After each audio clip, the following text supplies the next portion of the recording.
أعوذ بالله من الشيطان الرجيم بسم الله الرحمن الرحيم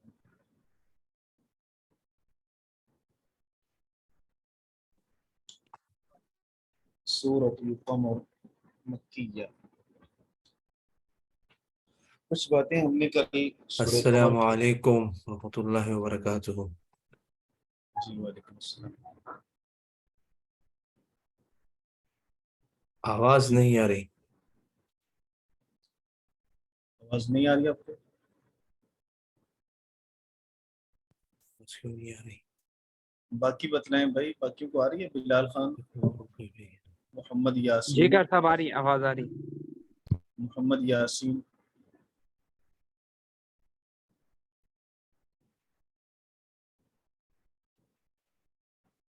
ہیلو. جی جی.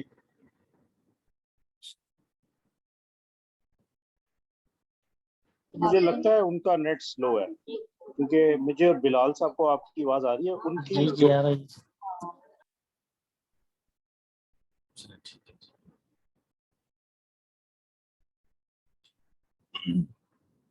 کچھ باتیں ہم نے کل عرض کر دی تھی سورۃ القمر کے بارے میں. چاند کی 3 حالتیں ہوتی ہیں. پہلی حالت جب 1، 2 پہلی اور دوسری تاریخ کا چاند ہوتا ہے تو اس کو ہلال کہتے ہیں، ہلال. اور پھر 3 سے لے کر 13 تک اس پر قمر کا اطلاق ہوتا ہے. پھر 13 کے بعد 14، 15 اس کو بدر کہتے ہیں. پھر چاند دوبارہ اپنی واپسی پہلی حالت کی طرف پلٹ آتا ہے.